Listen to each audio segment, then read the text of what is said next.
Pero ¿cómo te fue Pero con los fue hermoso. argentinos? O sea, Súper bien. sí, muy diferente, muy diferentes, no muy diferentes. No, no, nada. Lo único es que hablamos pues el idioma, el acento o los slangs que uno usa en la comunicación. Hay veces hacía que fuera confuso. Entonces, pero entonces ya teníamos una regla que si uno empezaba a hacer como así es que estoy perdida. Entonces ellos repetían y bueno. Pero no, la familiaridad de los argentinos es impresionante y más en estos pueblos pues como que no es la gran ciudad. Claro.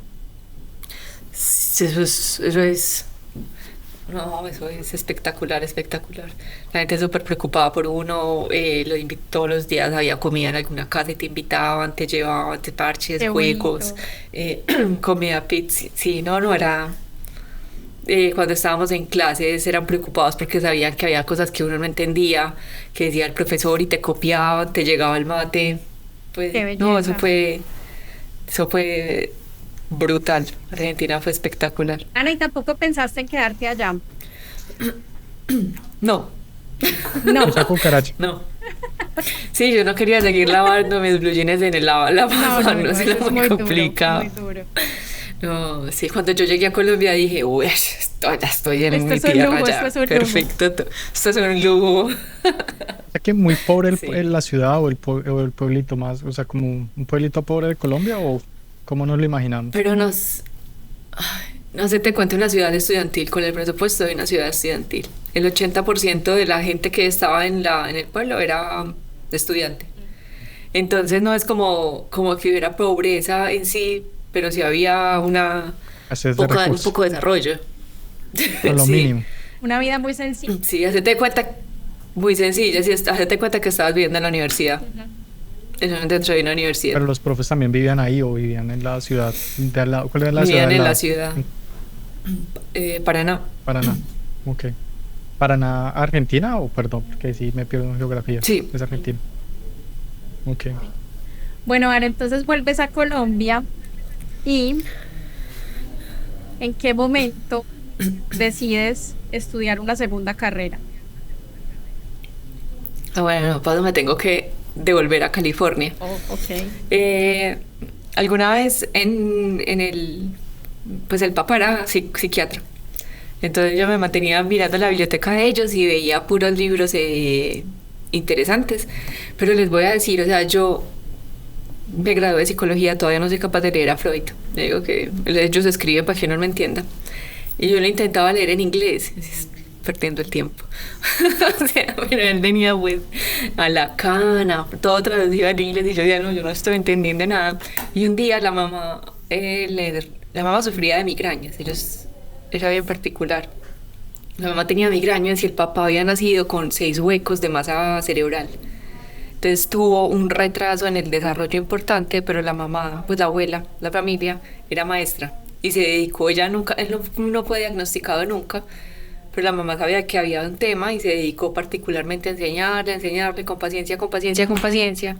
Pues el man salió adelante, estudió medicina, después psiquiatría, todo, y montó una empresa de neuromarketing y alguna vez se hizo una prueba en un resonador para mirar cualquier cosa ahí que estaban viendo pues como de la empresa de neuromarketing y se dio cuenta que tenía los 6 huecos de masa cerebral y ya eso. Sí, perdón, Entonces explícanos siempre a había los que no sabemos, que no somos ingenieros biomédicos, que es un hueco de masa cerebral. No tengo ni idea. O sea, no tenía cerebro, tenía 6 huecos que no tenían cerebro, como un Sí. rallador, como un queso. Sí, como si sí, en esa parte como si hubiese líquido, en vez de masa cerebral se veían negros en la resonancia, ¿Y eso se manifiesta a través de algún síntoma? en un retraso en el desarrollo. Ok, ok. Entonces él aprendió a escribir su nombre como a los 10 años. Ok. Wow. Pero pues su mamá se entregó absolutamente a su educación y es Cerró los huecos. como de lo más lindo. Impresionante. Sin saber que había huecos, se dedicó y el man es un tesísimo. O sea, Pura neuroplasticidad. hoy, absolutamente. Increíble. Desde el principio empezaron a armar esas redes neuronales alternas y pues tú hablas con él y o sea, no es una persona absoluta, es Mira más los genio ojos, de lo pero que el uno resto todo pensaría. bien. Entonces, allá hacían chistes internos, entonces decían, por ejemplo, ay, mira, quedó un poquito de espinaca. No, eso es para mí porque yo tengo migraña. Y él dice, no, pero es para mí porque yo tengo huecos en el cerebro. Entonces, era todo el rato como unas conversaciones bastante curiosas, pero entonces cada uno hacía las investigaciones y un día a la mamá le regalaron un libro que se llama A Symphony in the Brain. Ok. Y lo tenía ahí en la cocina. Ujú. Y yo, ve qué interesante. Entonces lo leí, un libro chiquito, y que hablaba del neurofeedback, que es una técnica de entrenamiento cerebral. Yo dije, yo quiero hacer esto, ya encontré lo que voy a hacer en la vida. O sea, es una técnica que te permite entrenar el cerebro en tiempo real, y que en el libro pues hablaba de un montón de posibilidades como para el tratamiento no farmacológico de un montón de trastornos o de síntomas pues como subjetivos ahí de ansiedad, de depresión. Y yo decía, ¿esto por qué no lo conoce el mundo? Yo nunca había escuchado hablar de esto. Y me pegué una obsesionada, ustedes no se imaginan, o sea, obsesionada mal. Entonces empecé a estudiar un montón del cerebro. Para ese entonces yo tenía que hacer la primera práctica. Yo ya tenía la segunda, que era en Argentina, pero tenía que buscar la primera, y le dije pues al host, él tiene una empresa de neuromarketing, tiene una farmacéutica, es profesor en UCLA y hace consulta privada, que si no tenía un trabajito por ahí para mí, para yo poder hacer la práctica. Entonces me iba a hacer la práctica con él en la empresa de neuromarketing. Entonces empecé a conocer del cerebro, del comportamiento, porque entonces analizaban todos estos comerciales que les hacían a las empresas del CP500, para ver cómo la medicina, el empaque de la medicina llamaba la atención, lo que proyectaban en los partidos, todo. Entonces empezamos a mirar esas imágenes, a entender todo eso. Y vea, ustedes no se imaginan, para mí el cerebro y el comportamiento humano se volvió una obsesión. Decía, yo quiero hacer esto, yo quiero hacer esto, yo quiero hacer esto. Pero para entonces mi personalidad era muy ingenieril. Entonces yo era como, tenés un problema, ay, deja la bobada, no penses en eso. O sea, como en la practicidad infantil, como, ay, que no esa cosa. No llores por un, comienza a Tómase un llorar por un helado y hombre. ya. Sí, como así, vaya a hacer ejercicio, no quiero. Creo que no soy la mejor psicóloga, pues como acompañar estos procesos de psicoterapia, apoyar a estos procesos pues como del dolor de la gente. No estoy preparada para eso, pero entonces lo quiero hacer bien. Y yo, para tomar decisiones imprevistas, me demoro pues un tiempito. Entonces a los 7 años 7 años después. 7 años después estaba otra vez, bueno, yo llegué a Colombia, terminé la carrera, todo, empecé a trabajar en investigación, después empecé a trabajar como ingeniera clínica, que yo siempre digo, no escupa para arriba. O sea, yo era el área que más oía cuando estaba estudiando, que era todo esto del mantenimiento hospitalario, y llevo 11 años trabajando en mantenimiento hospitalario. Entonces a los 7 años empecé a estudiar, yo dije, no, ya, o sea, yo estoy demasiado obsesionada, todo, si ustedes ven mis redes sociales, solamente hay temas del cerebro, del comportamiento, de todo, de psicología, no hay ni siquiera personas. Yo me voy a meter. Entonces empecé a estudiar psicología, a entender pues que un helado no te quita la tristeza. Y bueno, ya terminé, pero todo motivado por ese libro en realidad, o sea, es como, pues, fue bastante revelador. Tan lindo como se conectan los distintos momentos de la vida, incluso si ocurren en épocas muy distintas. Y la exposición, ¿no? Eso es lo que yo veo también que pasa mucho. Pues yo soy físico, y en Colombia pues física es como ser profesor. Y cuando uno se expone como a otras cosas, como te pasó a ti, sale y se expone a otras cosas y ve, wow, se puede hacer otras. Ahí Todo lo existen que puede otros hacer. tipos de conocimiento que no son como tan clásicos como los que nos imaginamos siempre en nuestro país de origen. Pues mira, te cambió la vida California muchos años después. Más que Total, sí, porque hubieras podido, no sé, desarrollar un ¿cómo se llama? Un plaguicida contra cucarachas, pero no fue totalmente fue otra cosa, ¿no? sí, total, ¿no? Y entender que hay un campo que es que nadie habla de eso. La biomédica también puede ser aplicada a la psicología.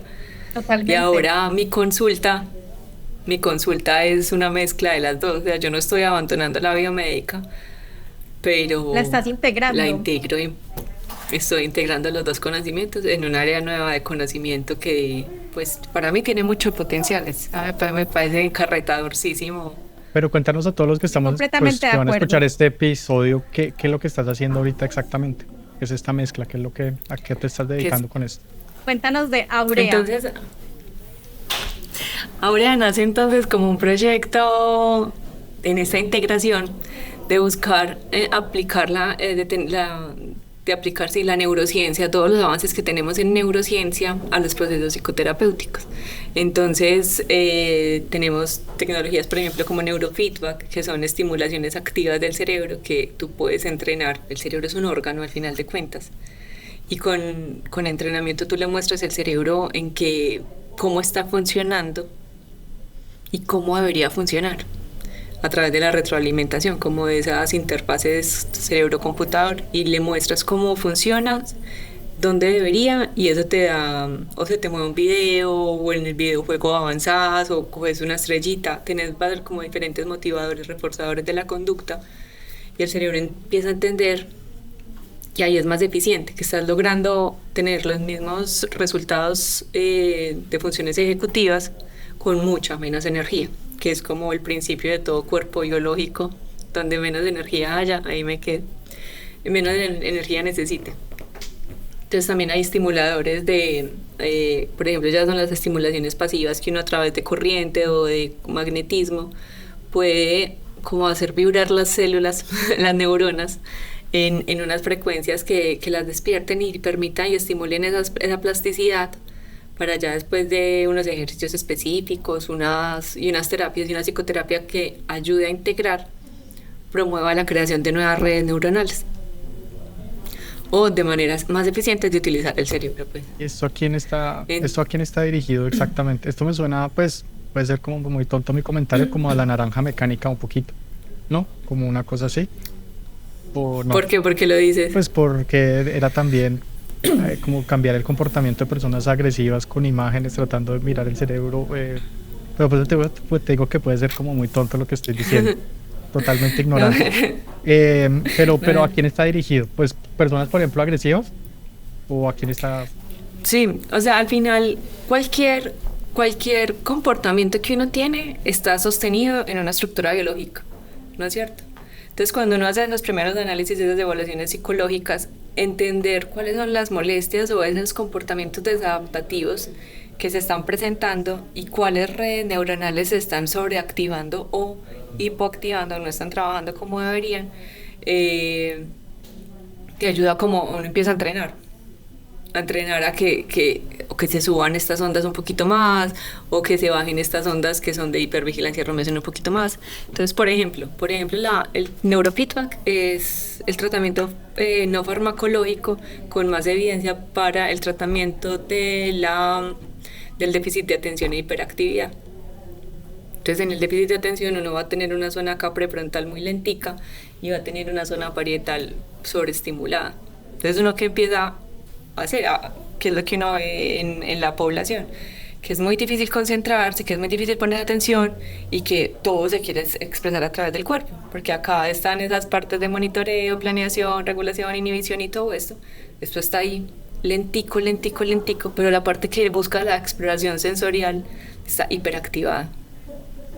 Entonces uno empieza a hacer ese cambio digamos que de comportamiento del cerebro, pero muy consciente, o sea, no es que yo le esté metiendo corrientes raras al cerebro, sino que a través de estos procesos de entrenamiento la persona se sienta juiciosa, maneja la respiración, tenemos unas terapias de integración como que podamos conversar de la situación y el cerebro empieza a hacer los cambios, a recuperar un ritmo más funcional en la zona prefrontal y a disminuir un poquito la intensidad o la frecuencia en las zonas parietales y occipitales. Entonces, ¿para quién es esto? En realidad nosotros lo utilizamos con todas las personas que pues dependiendo de los casos que nos lleguen, pero es para cualquier tipo de paciente, porque al final todos los comportamientos y pensar también es un hábito, ha creado una red neuronal, una manera que tu cerebro está funcionando. Y la biología hoy está sosteniendo tu manera de comportarte. Entonces, si hay ansiedad, si hay depresión, si hay incapacidad de descansar, de cambiar de switcharse entre tareas, pues como que Si yo estoy quieta y no estoy haciendo nada, mi cerebro también y no está quieto y no está haciendo nada. No tiene por qué estar allá maquinando o resolviendo el pasado o planeando un futuro, no, es capaz de parar. Entonces hacemos un complemento, ya es más la cantidad de sesiones que necesite la persona como para regular un poquito esa biología y poder tener unos cambios ya más de pronto subjetivos que se integran en la psicoterapia. Pero lo utilizamos pues como para todos, es parte de nuestro valor agregado. Ana, como nuestra audiencia objetivo del podcast o principal del podcast es de migrantes, ¿es posible también tener consultas virtuales, asesorías virtuales? Si yo soy, por ejemplo, un paciente ansioso, Sí. depresivo, no sé, con trastorno bipolar, algo así. Pues en Aurea la opción que tenemos es la psicoterapia pues normal, regular. Ya si no utilizamos todo el tema de tecnología y de Claro, neurociencia aplicada, pues por como la dificultad de moverlo es la tecnología. pero se podría hacer. Pero claro que sí tenemos, sí, Ok. sí, tenemos como parte del portafolio las consultas virtuales, ¿Solamente en ¿Cómo español llegan? o también en inglés? solamente en español. Bueno. Pero ¿cómo llegan a ti? O sea, ¿cómo se llega a ti? Obviamente tienes tu página web, tu empresa, pero ¿cómo dicen, bueno, tengo ese problema de déficit de atención o lo que sea, vamos a este método y no a otro método? ¿Cómo se llega a ti? Por ejemplo, pues yo, por ejemplo, nunca lo había escuchado. Sí, total. No, digamos que hoy los clientes que tenemos o nuestros pacientes es mucho en el voz a voz. El resultado de congresos, el resultado de alguien escuchó esta conversación y mira, pues como ya tenemos tantos niños con TDAH, con problemas de comportamiento, entonces las remisiones son muy altas o hay muchas personas que ya están cansadas de los métodos tradicionales que no les funcionan y empiezan a buscar opciones alternativas que cualquier otra cosa, o sea, como que han estado años y años en terapia y no son capaces de resolver todavía sus inquietudes, entonces, venga, miremos otra cosa. Y es mucho en la conversación que uno les cuenta como las maravillas de estas terapias, como de estas posibilidades. Esto no es que sea infalible, pues tiene por literatura, por teoría, está como en un 86%. De efectividad. De efectividad, Ujú. sí, de efectividad. Ana, ¿tú por qué crees que fallan Entonces, tanto los métodos tradicionales? ¿Cuáles son los métodos tradicionales? la psicoterapia... Ay, qué pregunta tan complicada. Bueno, lo primero es que con esto, hablando con esto, nosotros no tocamos la biología. Entonces, tener un cambio de comportamiento o sea, sin haberte entrenado y sin entender cómo estás funcionando desde la biología, yo creo que ahí hay un tema que es importante. De acuerdo. También creo que nosotros levantamos muchos mecanismos de defensa y hay veces las terapias son muy difíciles de llegar al problema como tal. No entendemos bien como nuestra biología y nuestro background y nos empezamos a crear unas imágenes o unos supuestos que a mí, por ejemplo, me costó mucho la terapia tradicional porque yo intentaba tener una conversación, pero el psicólogo interpreta otra cosa. Y yo dije, ay, mamá, esto no está funcionando, yo no soy capaz de decir porque no sé qué tengo, pero yo tengo un malestar activo, no Claro. sé de dónde está viniendo y mi psicólogo no me está llevando por la conversación, por el camino Eso. que es, pero eso también es el mecanismo de defensa que yo levanté porque para protegerme a mí misma de esto que está pasando. Ujú. Entonces creo, y también uno no es compatible, hay muchos tipos de terapia y uno de pronto no es compatible con todos, no a todo el mundo le funciona el psicoanálisis, no a todo el mundo le funciona la cognitivo-conductual, también uno tiene que dar como unos tiempos de exploración Ujú. para entender con qué línea y con qué tipo de psicólogo debería estar, entonces Estoy de acuerdo creo contigo. que Y yo creo que para que una terapia sea exitosa, uno tiene que ser capaz de etiquetar un comportamiento anormal como anormal. Porque mucha gente cree que los comportamientos anormales son normales y le pasan a todo el mundo. Entonces se requiere cierto conocimiento, como cierto interés en estos temas, para decir lo que yo siento no es normal. Estar preocupada todo el tiempo, no sé, estar pensando todo el tiempo que me puede dar un cáncer, que me va a matar, no es normal. Pero mucha gente cree que es normal. Entonces creo que hay una problemática muy grande. O ni siquiera se cuestiona. O sea, es como... No es un motivo de preocupación que yo piense que todo el día voy a morirme estripada en un terremoto. Claro. Pero hay gente que todo el día piensa que se va a morir estripada en un terremoto. Exactamente. Entonces, la angustia constante y eso, ¿no? Sí, total. Oye. Y lo otro que me parece muy interesante, segundito, es, por ejemplo, en Estados Unidos tú no puedes hacer psicoterapia si no tienes un doctorado.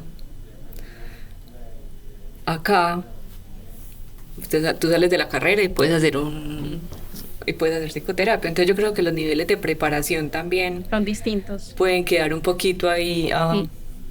No sé si la psicoterapia en Estados Unidos funciona, pues acá como premisa, pero sí creo que la carrera sola no te da herramientas suficientes para hacer una psicoterapia. Muy buen punto. Por ejemplo, acá en Suiza hay mucho déficit de personal psicológico y psiquiátrico.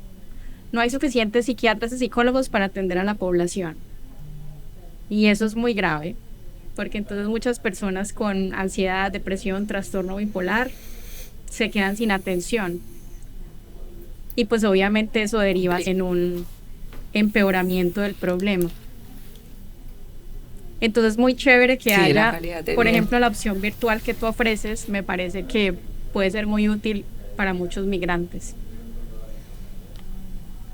Te quería preguntar, Sí, cuando ves el comportamiento o cuando estudias, sí o no sé cómo decirlo, cuando analizas como las señales que vienen de las diferentes áreas del cerebro, ¿eso es una tecnología ya dada o eso es un desarrollo de ustedes que usan? Eso es básicamente un electroencefalograma que se lee a través de unos protocolos como de comparación de unos protocolos de comparación. Entonces, por ejemplo, uno empieza a revisar, ustedes han escuchado los estados alterados de las ondas alfa, beta, que es, uno está produciendo un tipo de onda según el estado donde esté y según la parte del cerebro. Entonces eso es lo que analizamos, qué tanta cantidad de ondas alfa, beta, teta, delta, ondas del sueño, del casi sueño, de los estados de relajación, de los estados de atención consciente relajado, los estados estresados. Entonces miramos qué tantas ondas se están produciendo en cada una de las partes del cerebro dependiendo de la tarea que estés haciendo. Entonces uno toma como la evaluación en 3 momentos, una con los ojos cerrados, entonces uno no esperaría buscar ondas altas que están muy relacionadas con unos estados estresados, uno no esperaría porque tener los ojos cerrados, o sea, estás ahí como en una medio meditación. Entonces sí, eso es lo que buscamos. Que haya coherencia entre la tarea, si son ojos cerrados, ojos abiertos, estás mirando como al infinito en una atención relajada o si estás en una atención pues puntual haciendo una tarea cognitiva que necesitas poner atención y desarrollar, pero no tenés por qué estresarte. Entonces analizamos los prefrontales, frontales, temporales, parietales, todo con una tarea específica para lo que cada parte del diseño, pues como por teoría y no siendo muy localizacionista, está diseñada para. Ana, muy interesante. En las notas del podcast vamos a dejar el enlace a tu sitio web, al sitio web de Áurea, para que contacten a Ana si están interesados, si tienen algún tipo de ansiedad, depresión, bueno, lo que sea, cualquier cosa, ahí va a quedar en las notas. Para cerrar el episodio, no sé si Juan tiene alguna otra pregunta antes de cerrar. No, sí, yo te quería preguntar si, o sea, esta técnica que la cual estás trabajando y que ofrece servicios, ¿eso hace parte de la carrera de psicología o es solo no sé, es como una especialización? Lo digo porque en todo esto de ondas, o sea, ondas y psicología, pues no parece como muy, cierto, como que no muy, tiene más como un ajuste, un match mejor a un ingeniero, como que le interesa también esta parte, ¿no? ¿Cómo es eso? Que me parece muy interesante porque si es, no sé, como un sociólogo hablando, no sé, de teoría de campos o no sé, alguna cosa así. La maravillosa parte de la mezcla ingenieril y psicológica. No, en realidad uno no ve nada de esto en la psicología. Yo estudié psicología, hice la maestría en neuropsicología clínica y por ninguna parte. O sea, estaba súper interesada en que apareciera como en términos de rehabilitación de todo y de diagnóstico.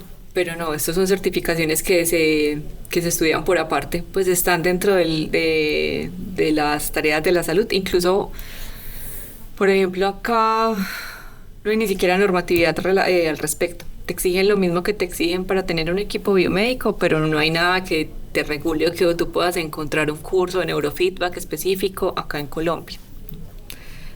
Uno lo hace todo por fuera. Pues, yo estudié con un profesor italo-venezolano y Europa, principalmente Alemania, sí tiene muchos estudios y muchos, digamos que tiene mucha demanda para este tipo de profesiones. Uno cada rato está viendo en todos los centros de neurología estas solicitudes y Estados Unidos también es muy fuerte.